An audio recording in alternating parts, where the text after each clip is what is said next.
We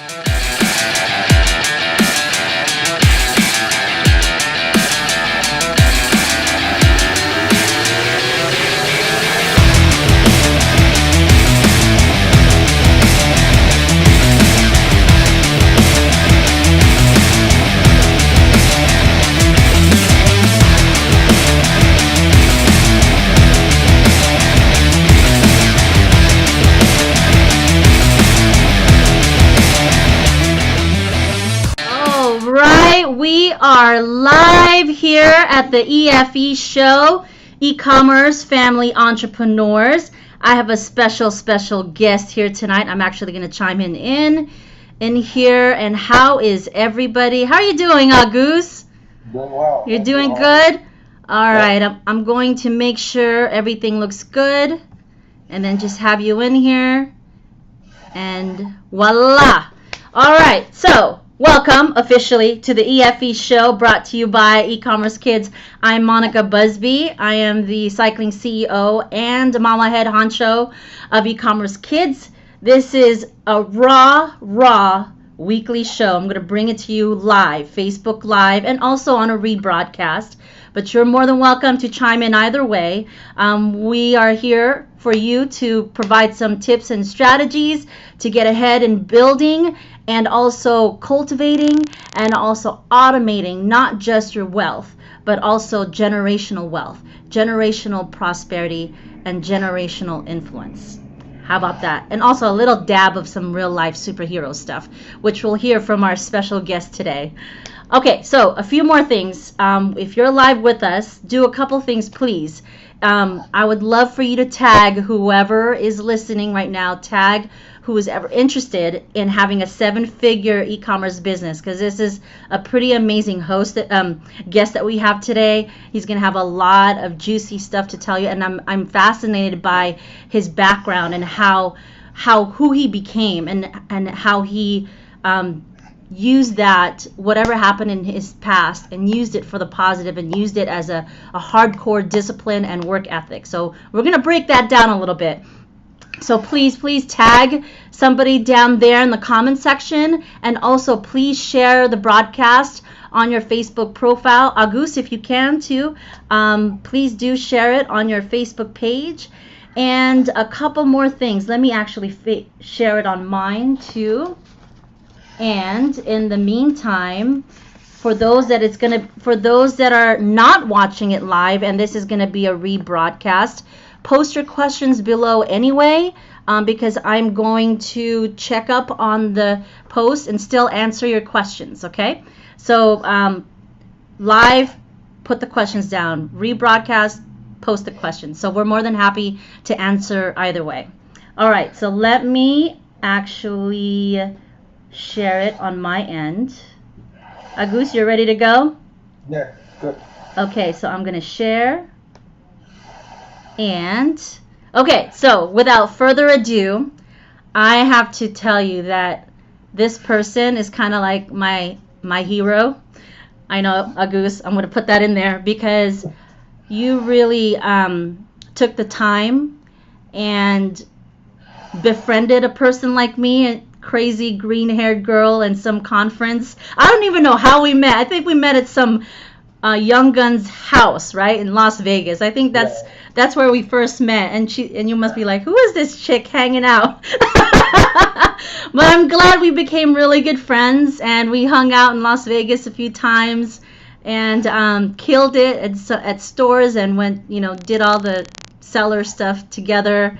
And I really learned a lot from you, and I really appreciate you taking the time to just be that mentor figure, not only in my son's life, but in eCommerce Kids and the Busby family life. So thank you for being here. And without further ado, it's Agus, the verb, Agusinet Purwanto.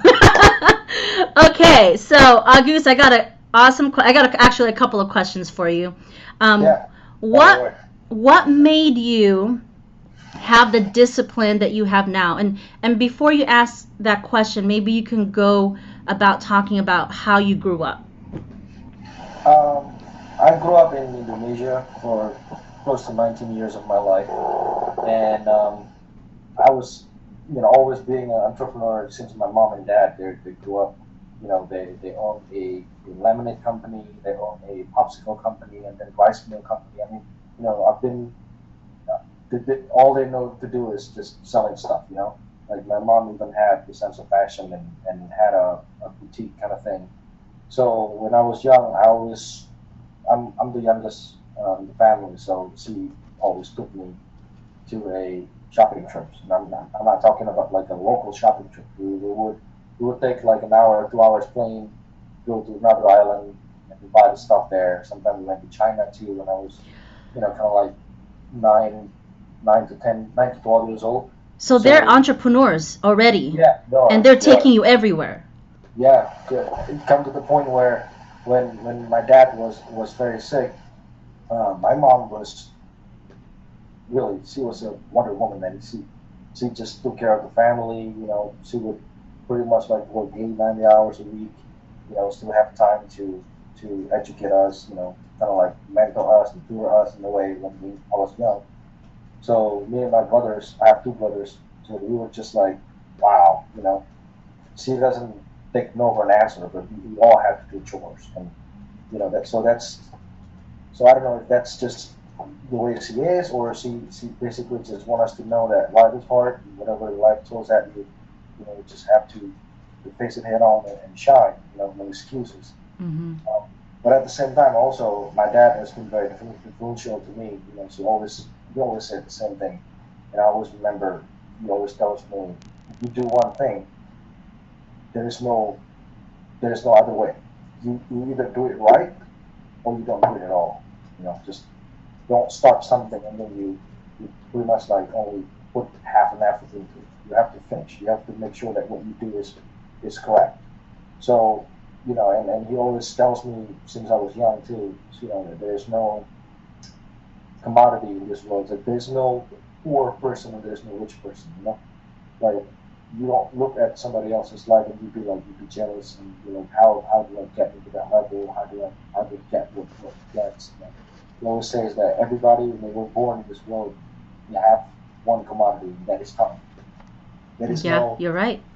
there is nobody's born rich, nobody's born poor. God only Everybody gives has you. the same time.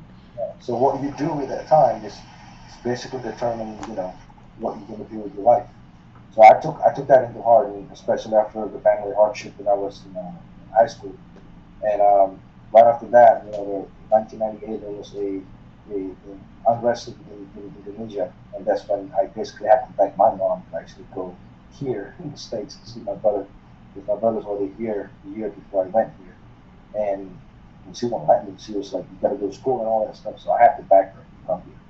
But after the political unrest, she didn't, make difference, sent me here to go to school, and after that, the rest is history. All I know is just working hard on my life. And then there was also like a lot of conflict in your country, from Yeah, what you were telling yeah, me. And just to chime on that a little bit, can you quick? I'm looking at our Facebook post right now, and your hmm screen, your face is a little cut off. Maybe you could put your computer. sorry. There you go. Perfect. There you go. Just to make sure we have you. But can you share like what was going on in your country too? Yeah. Back home, 1998, I think the leader of the country, Suardo, he was in reign for 35 years. Every election, he always somehow, some way, he gets what he wants. Get what he wanted to.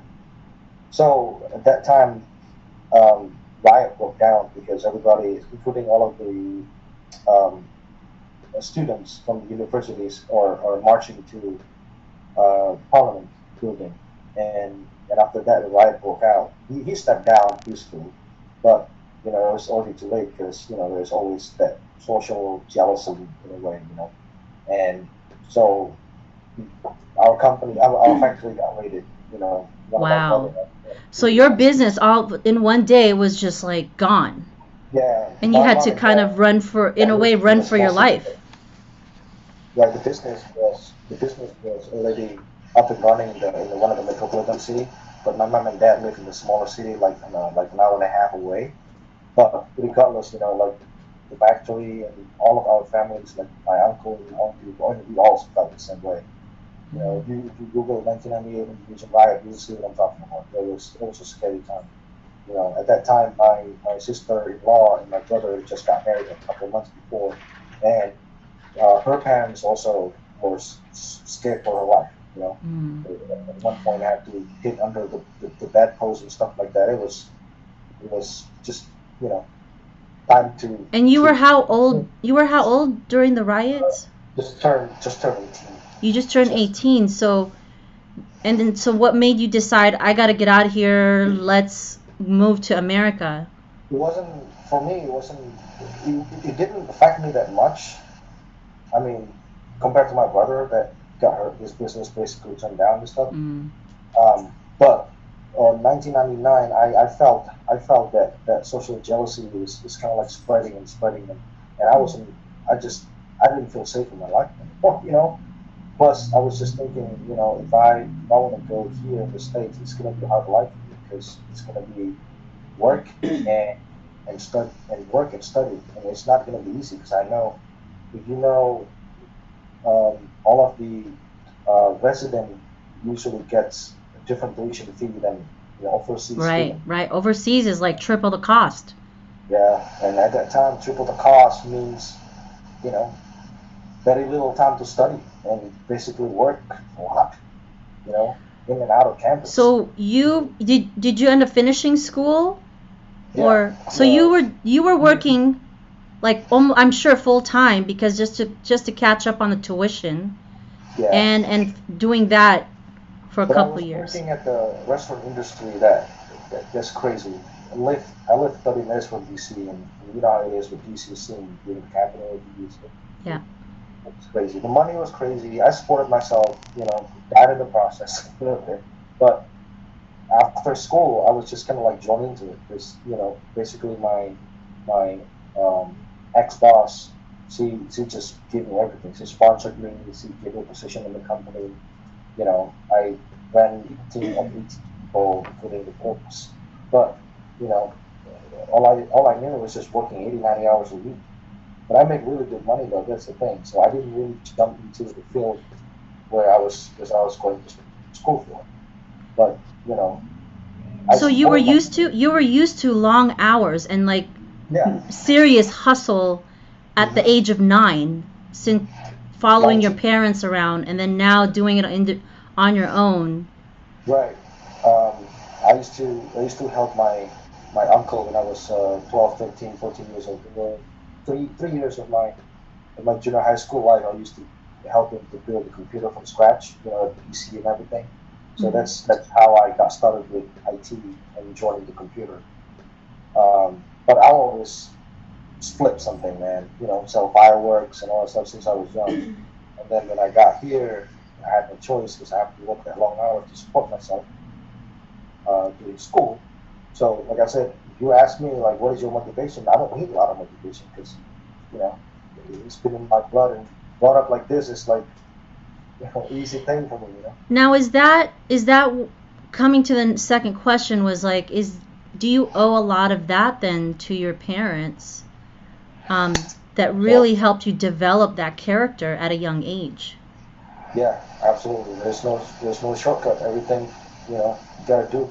And then another thing that my dad always told me is that you know in life people will have an opportunity, and that opportunity does not come very often. So if you feel like you get an opportunity, you have to feel blessed, and you have to seize it. You know, and there is a lot of stories out there, right? A lot of successful people that they got the break, and they just hit it, running it. You know, make sure that they capitalize. You know, in that on that break. So to me, that break has always been constant in my when I grew up. You know, like when I came here, I loved it, man. I mean, I landed in LA actually. My family was there, in Richmond and Covina. Denver. I think you said Yeah, Covina. yeah. Okay. So they were here first. So when I visited them here, I just loved it. I loved the country. I was like, you know what? I think I can make something out of this. You know what I mean? I'm blessed that my mom and dad wants to agree to borrow me lent me $5,000, got a plane ticket, come here by myself. Wow. The rest is history. If I don't make it, then guess what? There's always home, right? I can always come back home. So they But stayed in Indonesia for a while yeah, while you were yeah, going to college. right. Until my brother got their first baby, and they feel like, it's time to retire. Let's go here, have fun. Watch the Okay. grandkid. And that was in 2008. So, but before then, my break was always been constant. When I had a job at a good restaurant, I considered that my break. So I tried to prove it to my boss that I can be a good employee, and I can be beneficial to you. And guess what? Whatever schedule that I wanted, whatever money I want to make, she gave it to me. And then the sponsorship came in to pursue my legal status here. You know, and that was not cheap. And out of the blue, she called me and she was like, "Go find a lawyer." So why do you think your boss did that? Because I mean, obviously she is seeing the potential in Yeah, you. like I said, I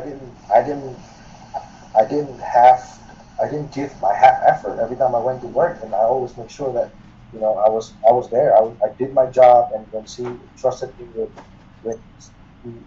kind of like a managerial, like they call me a head server. So I took that job seriously, and I really wanted my team to succeed. I had a pre-shift meeting with them, even though I don't have to. And it just make sure that the restaurant it ran up like really smoothly and stuff like that. So I guess that showed. And then out of the blues, it was just like, go find a lawyer. I want to sponsor you. And that was another break, another blessing for Wow. me. Yeah. I went with it. And then another break came in again. After that, and, all of these breaks in my life, I always capitalize on it.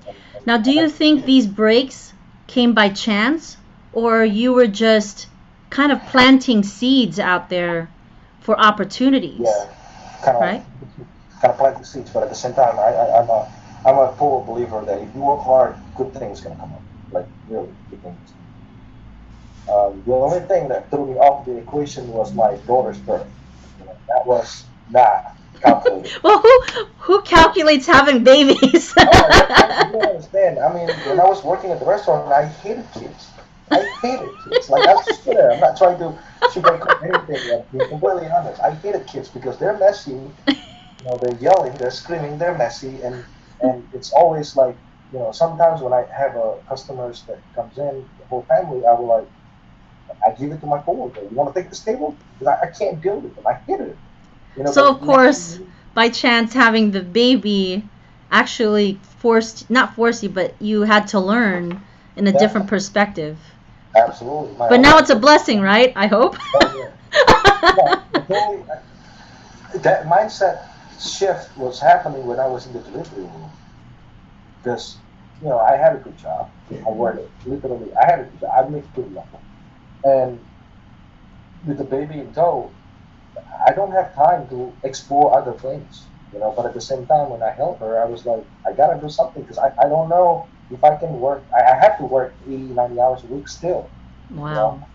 because I have to insurance to pay, baby in tow, wife who didn't work.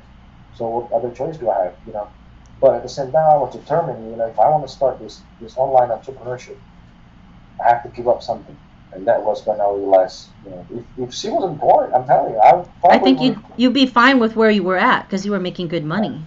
Correct. So you started, I think, 2 years ago, right? It's Yeah. been almost 2 years. 2014 April I started.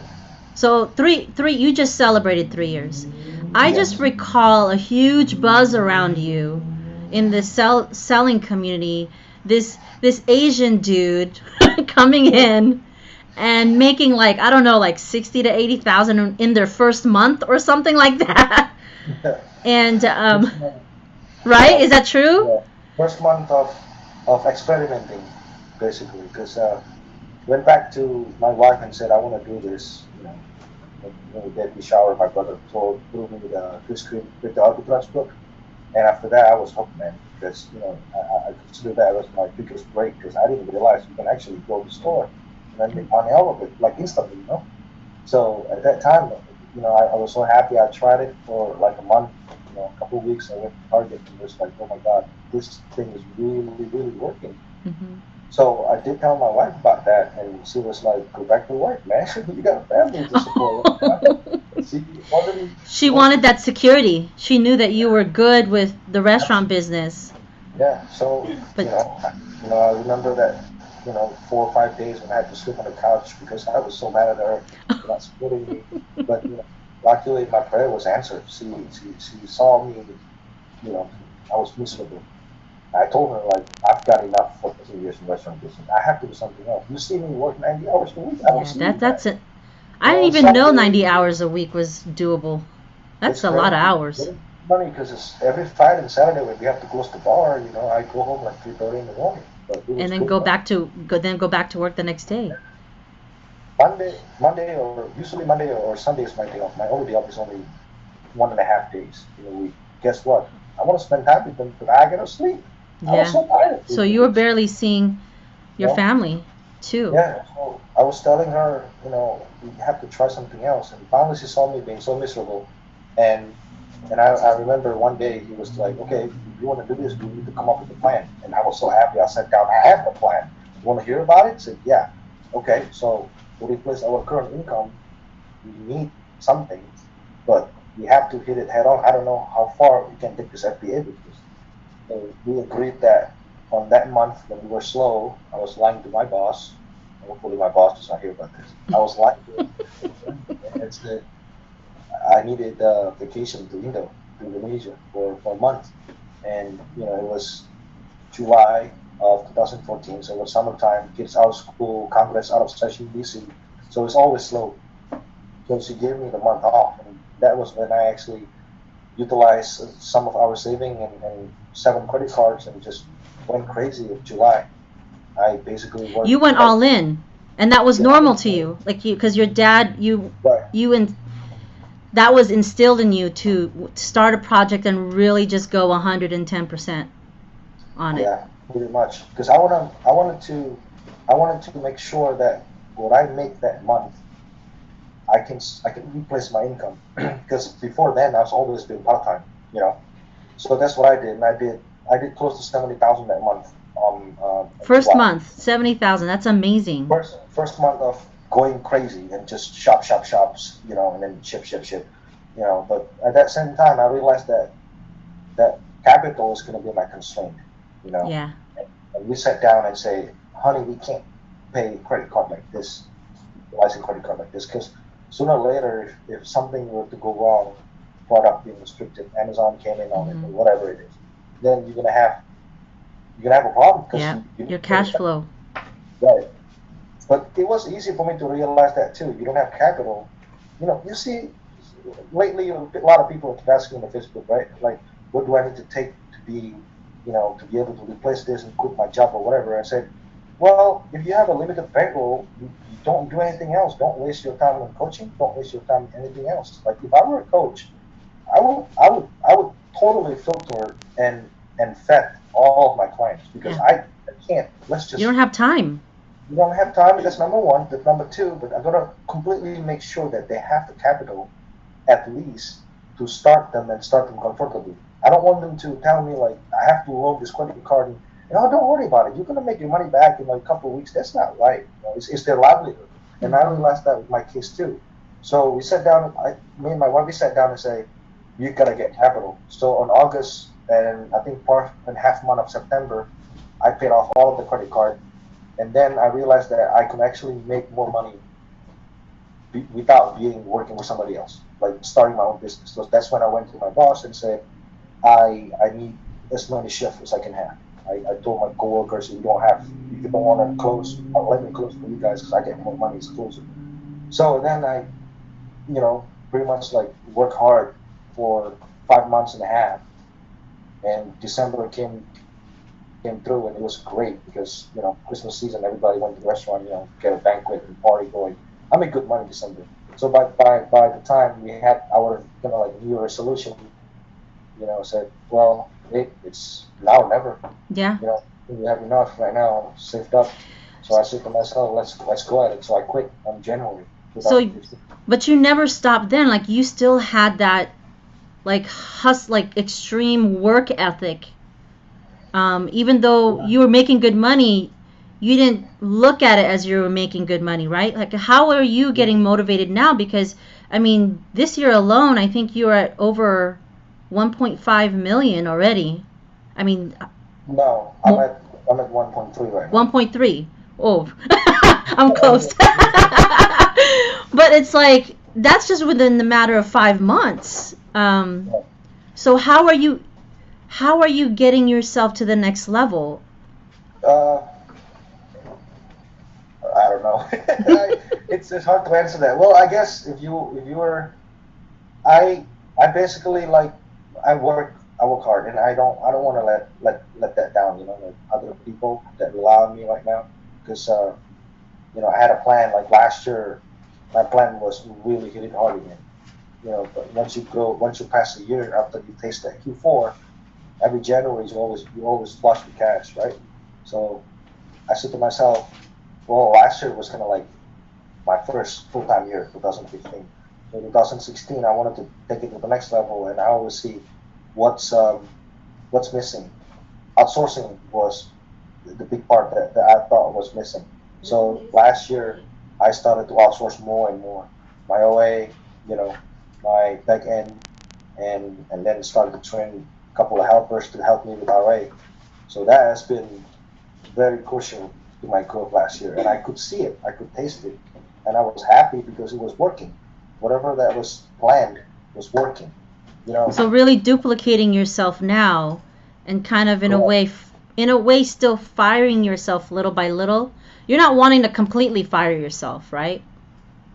No, not at the some crucial things like repricing and making that phone call to suppliers to try to get exclusive deals, and that important stuff. I don't have a problem with taking care of it myself. But I realized that outsourcing last year was great. So how do I keep motivating myself? I don't know. I'm trying to be better than my past. What I did before. I'm trying to be better. But at the same time, I also wanted to grow my sales in a way. But this year, I told everybody I don't want to grow my sales. I want to have system in place this year. And I'm glad that the system that you put into place is going to translate into more To more sales, exactly. So true. But my end game would be to have a sustainable business, like online business, like even I don't know if you're getting into private label, branded it, or selling it your own business, or grow or whatever. But my goal would be to have that without putting as much effort like I am right now. More outsourcing and more growing. So that's my end game, and I'm far from that goal. And I bet you when we reach that goal, there's an even bigger goal right after that. So And that's the beautiful life of, beautiful life of entrepreneurship. So okay, I got one more question for you. Actually, no, two more, because I know it's close to 6 o'clock, but we'll go a little bit over, because I love talking about these two questions. How are you influencing your life and your baby girl? Influencing my life. Your wife. My wife and baby girl. Yeah. She's always on the same page. She's the one who keeps me in line, to be honest with you. So, eating healthy, like if she knows that I'm gonna be on a long sourcing trips, she would tell me. She always calls me and say, "Have you eaten yet? What did you eat today?" Or something like that. If I make a mistake, even in the business, she always she does my book and everything. So she keeps me in line, to be honest with you. How do I influence them? I don't know. She just saw it, on the very first moment. We both are workaholics. So that I think we influence each other. As for my baby girl, I think I want her to grow up, and I've always talked about this right now too. I want her to grow up to know that everything is not easy. Whatever you put, it has to come out from your effort. So you can't just like give up easily and I don't like this and that's it. You won't do it anymore. You have to give it your all. That's what I want her to have when she grows up. Everything is gonna be, even if I'm well off. I'm gonna tell you right now, if I'm well off, no way, man. She has to earn every single one. Mm.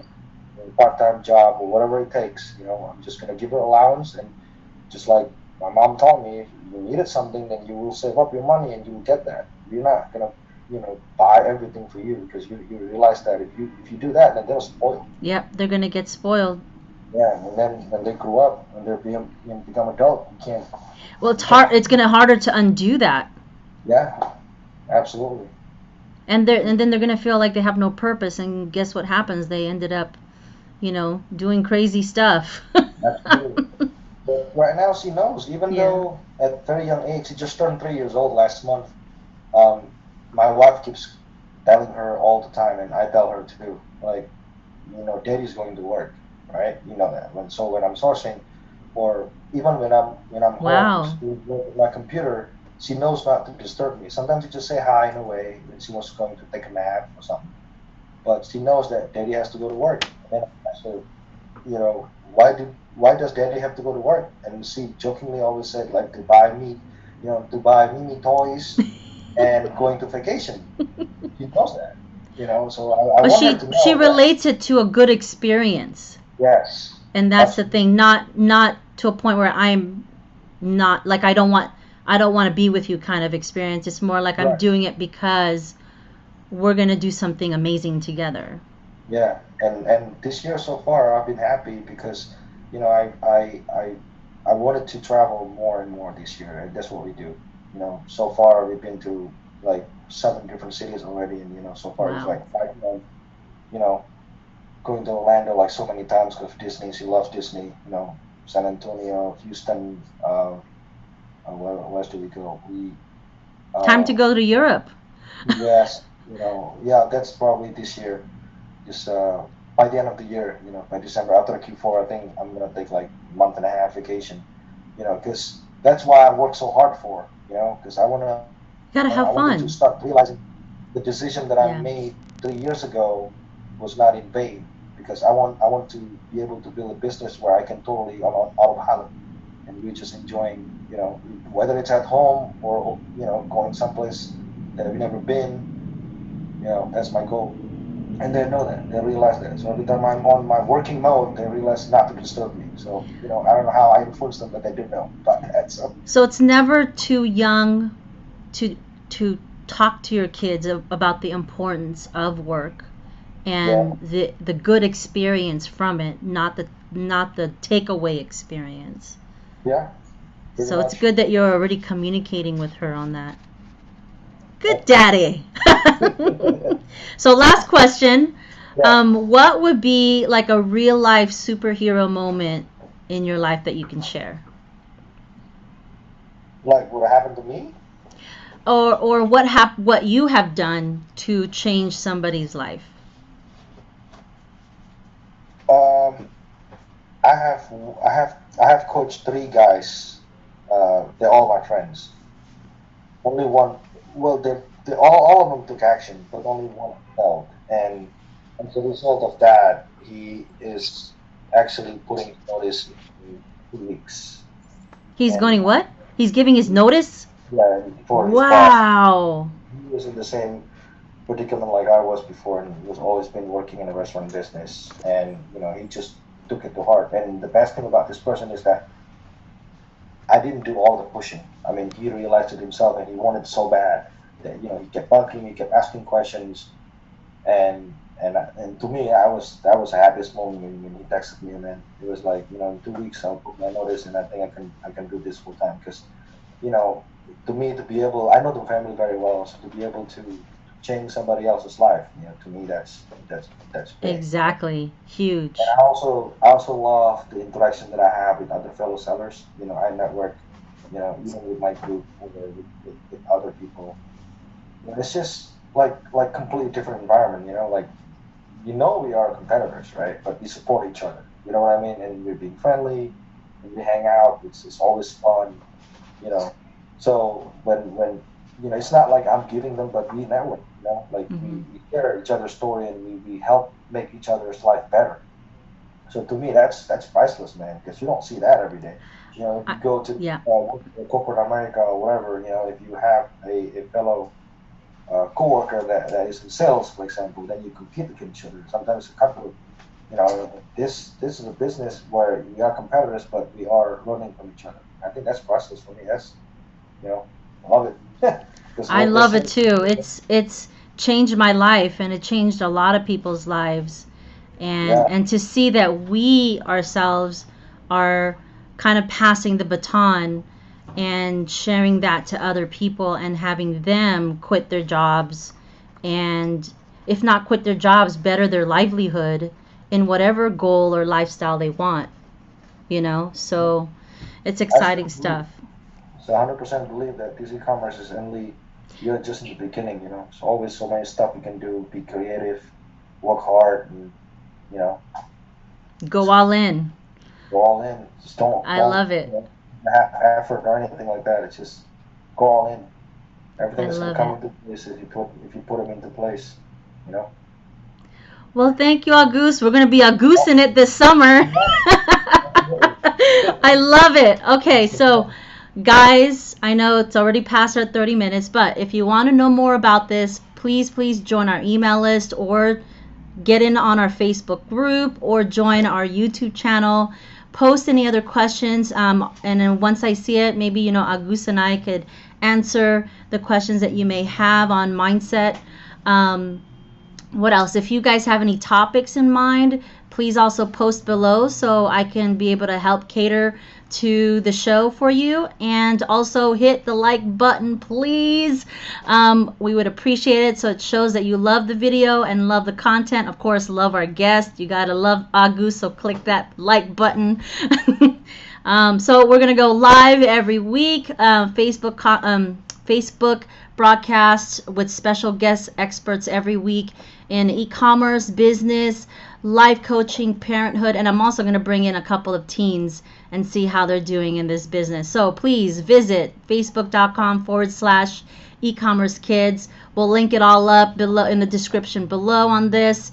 And and one more thing, when it comes to teaching teens and preteens in starting a business, we are launching our very own virtual training program this summer with a focus on e-commerce business on Amazon, and also some massive achiever mindset tools that are going to be going along with that. So without further ado, you could visit all that information at ecommercekidsinstitute.com. Phew. All right, folks. So until next week, but thank you, Agus, for all your wisdom in this last 30 minutes. I will see you in New York, right? In the Amazon workshop. We'll hang out there. I'm actually going to go live over there, so maybe you could say another word or two of wisdom. All right, cool. All right, guys. Oh, and one more thing. I'm going to post this as a question of the day below. What mindset tools have you used that made an impact in your life? So that's the question of the day. Please, if you can answer that question, that would be great too, so we could share with the community. All right, guys. Peace out. Talk to you soon.